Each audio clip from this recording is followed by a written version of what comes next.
Hello guys, आज मैं आपके लिए लाया हूँ 2007 में रिलीज़ हुई the hills of ice movie का दूसरा पार्ट। अगर आपने इस मूवी का पहला पार्ट नहीं देखा है तो पहले उसे देखिए, तभी आपको इसका दूसरा पार्ट समझ आएगा। ऊपर आई बटन में और नीचे डिस्क्रिप्शन में फर्स्ट पार्ट का लिंक है। तो अभी हम देखते हैं इस मूवी का दूसरा पार्ट। मूवी की शुरुआत में हम एक औरत को देखते हैं जिसे बंदी बना के रखा गया था। वो एक म्यूटेंट बच्चे को जन्म देती है और कोई उसे मार डालता है।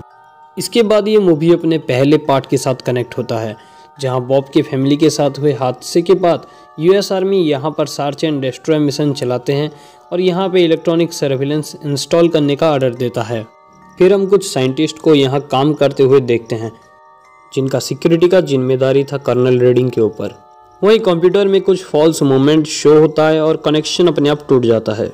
उसे ठीक करने जाता है हैन और वहीं उसे कोई म्यूटेंट बीच में से काट कर मार डालता है।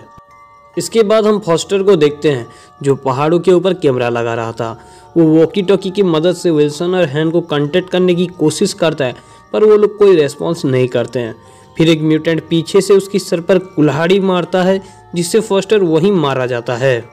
फिर वो म्यूटेंट कर्नल रेडिंग को भी पीछे से अटैक करता है और पहाड़ से नीचे गिरा देता है। नेक्स्ट सीन में हम यूएस नेशनल गार्ड की एक ट्रूप को देखते हैं, जिन लोगों को इन साइंटिस्ट के पास सप्लाईज पहुंचाने का काम मिला था। ये लोग सेक्टर 16 पहुंचते हैं सप्लाईज लेकर, लेकिन वहां पहुंचने के बाद इन लोगों को कोई भी साइंटिस्ट नहीं मिलता है। रेडियो में उन लोगों को किसी का आधा अधूरा सा मैसेज मिलता है, जो उन लोगों को समझ में नहीं आता, और सडनली पहाड़ के ऊपर से कोई उनको सिग्नल देता है। वो मिरर सिग्नल देखकर सर्जेंट सर्च एंड रेस्क्यू का ऑर्डर देता है। वो नेपोलियन और एम्बर को नीचे बेस में रह के रेडियो ऑपरेट करने को कहता है। पहाड़ में चढ़ने के टाइम मिकी एक खड्डे में घुस जाता है, जिससे उसका एंकल ट्विस्ट हो जाता है। तब सर्जेंट उसे नीचे बेस में लौट जाने का ऑर्डर देता है। इधर नेपोलियन और एम्बर को साइंटिस्ट विल्सन मिलता है। म्यूटेंट्स ने उसे जख्मी हालत में केमिकल लेट्रिन के अंदर छोड़ दिया था, ताकि वो तड़प तड़प के मर सके। विल्सन नेपोलियन और एम्बर को इस जगह के बारे में वार्न करता है और मारा जाता है। इसके बाद कोई उन लोगों के ट्रक को आग लगा देता है और उन दोनों का राइफल्स भी गायब हो चुका था। फिर एम्बर अपनी ट्रूप को ज्वाइन करने के लिए पहाड़ के ऊपर चढ़ने लगती है। अचानक एक म्यूटेंट एम्बर के ऊपर हमला करता है। तब मिकी उसके शोल्डर पर शूट कर देता है, लेकिन जख्मी हालत में वो म्यूटेंट वहां से भाग जाता है। मिकी अपने एंकल ट्विस्ट के बारे में बताता है और तभी एक होल के अंदर से दो हाथ निकल आती हैं और मिकी के पैर को पकड़ लेती हैं। वो म्यूटेंट होल के अंदर मिकी को खींचने लगता है। एम्बर और नेपोलियन मिलके मिकी को बचाने की बहुत कोशिश करते हैं, लेकिन उसे बचा नहीं पाते। दूसरी तरफ बाकी लोगों को साइंटिस्ट फॉस्टर का डेड बॉडी मिलता है और सडनली एक म्यूटेंट पीछे से उनके ऊपर हमला करने लगता है। उस म्यूटेंट को शूट करने की कोशिश में एक्सीडेंटली गोली जाकर सर्जेंट के छाती में लगता है, जिससे सर्जेंट की वहां पर ही मौत हो जाती है। तभी एम्बर और नेपोलियन भी उन्हें ज्वाइन करते हैं और मिकी की गायब होने की बात सभी लोगों को बताते हैं। अब वो लोग वापस लौटने लगते हैं। स्पीटर सर्जेंट की डेड बॉडी को लेकर रस्सी की मदद से नीचे उतरने लगता है, लेकिन कोई म्यूटेंट रस्सी को काट डालता है, जिससे स्पीटर भी नीचे गिरकर मारा जाता है। फिर वो लोग नीचे जाने का दूसरा रास्ता ढूंढने लगते हैं। तब उन्हें कर्नल रेडिंग अधमरा हाल में मिलता है। कर्नल उन सबको म्यूटेंट्स के बारे में बताता है और ये भी बोलता है कि वो म्यूटेंट्स फीमेल विक्टिम्स को उठाकर ले जाते हैं, ताकि उनसे अपना बच्चा पैदा कर सकें। जैसे कि फर्स्ट सीन में हमने एक औरत को बच्चा पैदा करता हुआ देखते हैं। फिर जब सारे लोग उन्हें यहाँ से बचकर जाने का रास्ता पूछते हैं, तो कर्नल रिप्लाई में खुद को ही गन से शूट करके मार डालता है।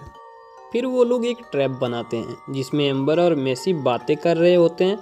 ये देखकर एक म्यूटेंट उन लोगों को पीछे से हमला करता है और बाकी के लोग जो कि छुपे हुए थे उसे शूट करके मार डालते हैं। मेसी इन सबसे दूर जाके टॉयलेट करने लगती है कि तभी एक म्यूटेंट उसे पकड़कर माइंस के अंदर ले जाता है। मेसी की चीखें सुनकर सब लोग माइंस के अंदर जाते हैं, लेकिन स्टंप अंदर नहीं जाना चाहता था। वो अकेले ही पहाड़ से नीचे उतरने लगता है और तभी एक म्यूटेंट उसे पकड़कर उसका हाथ काट देता है, जिससे वो भी नीचे गिरकर मारा जाता है। दूसरी तरफ एम्बर और नेपोलियन एक खड्डे में गिर जाते हैं, जिससे वो दोनों डेल्मर और क्रैंक से अलग हो जाते हैं। इधर हम उस म्यूटेंट को देखते हैं जो कि मेसी को एक बेड में लेटाकर उसकी रेप करने की कोशिश करता है। तब इन म्यूटेंट्स का लीडर पापा हेड आ जाता है और उस दूसरे म्यूटेंट को भगाकर खुद मेसी का रेप कर डालता है और उसे जानवरों की तरह पीटने लगता है। दूसरी तरफ वो म्यूटेंट एम्बर को पकड़कर मारने की कोशिश करता है, लेकिन नेपोलियन एक पत्थर की मदद से उस म्यूटेंट का सर कुचल डालता है। उसके बाद एक दूसरा म्यूटेंट डेल्मर और क्रैंक पर गोली चला देता है, जिससे डेल्मर के शोल्डर पर गोली लग जाता है। फिर क्रैंक उस म्यूटेंट को मारते हुए पूरी मैगजीन खाली कर डालता है। इधर नेपोलियन और एम्बर को हेंसल नाम का एक म्यूटेंट मिलता है। हेंसल सारे म्यूटेंट से अलग था क्योंकि वो इंसानों की तरह सोच रखता था। इसके बाद डेल्मर और क्रैंक भी उन दोनों को ज्वाइन कर लेते हैं। हेंसल इन सबको एक सीक्रेट रास्ते से बाहर जाने के लिए मदद करता है। फिर ये लोग एक रूम में पहुंचते हैं जहाँ पर इंसानों के कटे हुए बॉडी पार्ट्स थे। वहाँ उन लोगों को मिकी की कटी हुई सर मिलती है, जिसे देखकर एम्बर चिल्लाने लगती है। इधर डेल्मर के मुंह से खून निकलने लगता है। सब लोग देखते हैं कि उसके पेट में भी गोली लगी थी, लेकिन ये बात उसने किसी को भी नहीं बताया था और उसी वक्त डेल्मर भी मारा जाता है। देन उसके बॉडी को लेकर बाकी लोग आगे बढ़ने लगते हैं। फिर उन लोगों को एक हिडन डोर मिलता है, जिसे तोड़कर वो लोग उस माइन से बाहर निकल सकते थे, लेकिन एम्बर मेसी के बिना नहीं जाना चाहती थी। तब वो और नेपोलियन मिलके मेसी को ढूंढने जाते हैं। तब क्रैंक को खूब सारा डायनामाइट्स मिल जाता है, लेकिन एक्सीडेंटली उसका ट्रिगर दब जाता है, जिससे डायनामाइट्स ब्लास्ट हो जाता है और क्रैंक मारा जाता है। एम्बर और नेपोलियन एक रूम में पहुंच जाते हैं जहां पर बहुत सारे आर्मी पर्सन का डम्मी रखा हुआ था। एक म्यूटेंट उधर डम्मी बनकर छुपा हुआ था और वो एम्बर के ऊपर हमला करने लगता है। एम्बर और नेपोलियन मिलके उसे मार गिराते हैं। फिर उन दोनों को मेसी मिल जाती है। पापा हेड ने उसे रस्सी से बांधकर बेड में रखा हुआ था। एम्बर एक अलग रूम में जाकर मेसी की फ़ोन में रिकॉर्डेड हुई वीडियो को प्ले करती है, जिसे पापा हेड डिस्ट्रैक्ट हो जाता है और उस रूम की तरफ चला जाता है। नेपोलियन और एम्बर मेसी की रस्सी खोलते हैं और उसके साथ भागने लगते हैं, लेकिन तभी पापा हेड रिटर्न चला आता है और सबको मारने लगता है। एम्बर के पास एक गोली बची थी और उसने सीधा उस म्यूटेंट के सर पर गोली मारी। फिर भी उस म्यूटेंट को कुछ भी नहीं होता। वो तब भी एम्बर को हमला करता है। देन नेपोलियन पीछे से उसके पीठ में एक रॉड घुसा देता है। मेसी भी हथौड़ा लेकर उसके पेनिस में मारने लगती है और लास्ट में नेपोलियन एक गन लेकर उसके मुंह में घुसा देता है। तभी जाकर वो म्यूटेंट मारा जाता है। फिर वो लोग सनलाइट का पीछा करते हुए उस कोल माइन से बाहर निकलते हैं। फिर हम लोग एक कंप्यूटर स्क्रीन में इन लोगों की थर्मल विजुअल देखते हैं। तब एक म्यूटेंट का हाथ जोर से उस मॉनिटर को बंद करता है और हमें स्क्रीन में एक मैसेज दिखता है, जिसमें लिखा था कि इन लोगों को फैमिली को कभी एक्सप्लेन नहीं किया गया है कि कैसे ये लोग लापता हुए। ऑफिशियली ये लोग बिना लीव के एब्सेंट हैं और सेक्टर 16 करके कोई जगह रियल में एग्जिस्ट करती है, ये भी सरकार नहीं मानना चाहते थे। इसका मतलब ये है गाइस कि ये लोग भी यहाँ से बचकर नहीं निकल पाए होंगे, इसीलिए सरकार इन लोगों को और सेक्टर 16 के बारे में कोई बात नहीं करना चाहती है। तो ये था the hills have eyes movie की दूसरी पार्ट की हिंदी एक्सप्लेनेशन।